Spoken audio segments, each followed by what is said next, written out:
I had to go to the doctor this week, right? Nia's been getting on me. I got in my leg. I got this varicose vein on my calf. It's not bugging me or anything, but it's starting to look a little gnarly. You know what I mean?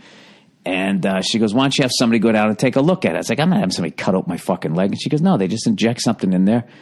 Fucking, the vein collapses and you're good." So I go, "All right, fuck it, I'll go down there." So I call up these people. It's a 1-800 number. They got like 12 different fucking locations around the country. I'm like, it already doesn't seem reputable to me.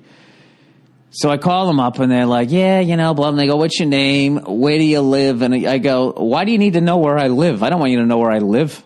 I'm going down there." "Well, we need to know for the billing of insurance." I go, "I have shitty insurance. I don't have good insurance. All right. I know I'm going to give you my insurance card. You're going to say we don't take that. And then I'm going to have to pay for it. So I'm just going to pay cash.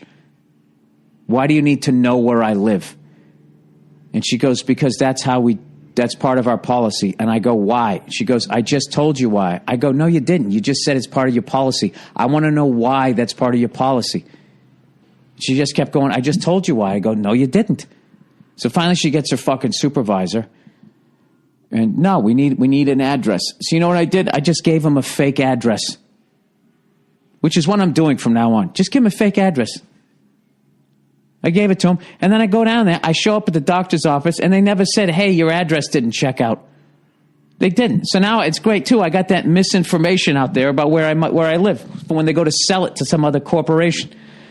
So I walk in there, and, there's two ladies on the phone. One youngin', one about in her 30s. The young one's got like jeans, like ripped jeans on and stuff like that. And, I walk up and there's two fucking clipboards to sign in, and they're both on the phone. So I just sign in on the one in front of the ripped jeans girl, right? So I go and I sit down, and she gets off the phone. She looks at me, and then she goes with her index finger, like, "Come here." You know what I mean? And I stand up, and then I'm like, wait, she just summons me over like a fucking toddler?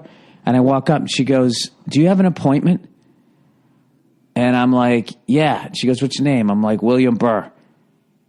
She goes, "Oh, you must be at the other office." And she points to the lady next to her. She goes, "We're two separate offices." And I go, "Oh, all right." So then I talk to the 35-year-old chick. And meanwhile, the young girl gets on the phone. She picks up. She's like, "Where the hell are you guys? God, I'm starving. Are you going there right now? Oh, I'm going to kick your ass." Like, this is like a medical office. So they tell me to fill out the whole form. I start filling out the form. Then they go, "We need to see your driver's license." I go, "For what?" They go, "Well, we need to make a copy of it." I go, "No, you're not making a copy of my driver's license. You can look at it. Here it is. Here's my face. But you're not making a copy of it." And just, she goes, "Well, that's what we do." I go, what do you do with the copy?" And she goes, "It stays here in the office." I go, yeah, I'm not doing that. And I go, "Why do you need a copy? I don't understand what." And so she goes, "Let me check with my manager." And then she comes back and says, "Yeah, we need a copy of your driver's license." You never needed this shit beforehand, by the way. All this fucking slowly moving us towards microchips, or everywhere I go in, "And your papers, please." And everybody's got to know fucking, I'm not giving you my driver's license, my fucking driver's license number on it and shit. Go fuck yourself. You're in a strip mall. I'm not giving you a fucking copy of my driver's license. So anyway, she says, "Yeah, I just talked to my boss." She says, "We need a copy of your driver's license." So I go, "Why?" And then the little fucking half a cutie pie there fucking chimes in. She goes, "'Cause of blah, blah, blah, blah, blah." And I just look at her and I go, "You don't work here." And she put her head down and mumbled something. It just fucking made my day. There's nothing worse than when a 6 thinks she's a 10. She was such a fucking dope. I'm not going to lie to you. She was cute, but she thought she was the fucking shit, and she wasn't. There's just the way she was talking on the phone, how she was like so over the fucking job. It's like, you're a fucking dope. You're a fucking dope. I don't know who you know that gave you this fucking job, but I've been in here for 6 minutes and you suck at it. You fucking suck at it. So anyways, so I go, "All right, so you need a copy of my driver's license?" I go, "All right, fine." I go, "Give me the clipboard." So I I take the clipboard with all the information I wrote down, and I just fucking folded it up, and I just walked out. I should have said no dirty looks, because I know that fucking little twat was probably giving me a dirty look. But that's the fucking, sitting here having this fucking dope cursing into the goddamn telephone. And then I'm comfortable with you injecting something into my body. Get the fuck out of here. The whole thing just felt shady. When I first got there was this fucking guy from like Transylvania. He came out with just like a t-shirt on, and I'm looking like, is this fucking guy, is this the doctor? Did this guy just fix the radiator? Then I found out he was a fucking patient, and I don't know, just his whole vibe, it looked like they were back there doing experiments on him. I just didn't like it. It was in this one of those fucking strip malls where it's like, hey, varicose veins, you want your taxes done? And then some Asian thing that makes noodles. It's like, I'm going to have some medical procedure here? I'm not doing this shit. So, my gut, you know what? My gut was screaming at me the second I walked in there. But, I don't know. I fucking was laughing the whole way out to my truck. That girl, it's because of blah, blah, blah. I'm like, hey, you don't work here. She had to put her head down, and then she mumbled something, trying to pull victory out of that fucking devastating defeat.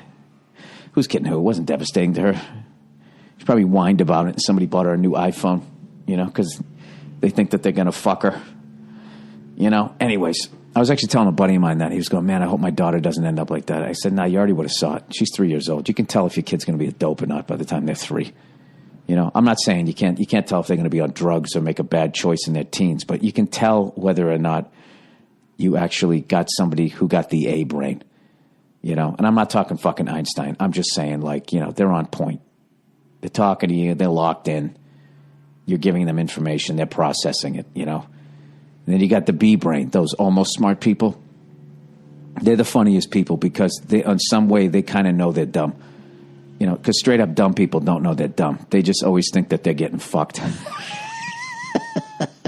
Which is why they have that dumb look on their face. That's why their jaw is always hanging open and their brows kind of furrowed. Because they can't figure out what the fuck happened. But if somebody gets the B brain, they actually know that they're kind of dumb. And you see them catching themselves, and then they look around the table like, wow, did anybody just catch that? And there's an intelligence in that. And that's why I grade them as a B, right? And right now, you guys should be sitting there going, Bill, we obviously know that you actually are so fucking arrogant that you think that you got the A brain, which right there immediately knocks you down to at least a B, because anybody who's truly intelligent doesn't think they are. They think they're a fucking moron. I almost got lost in all that.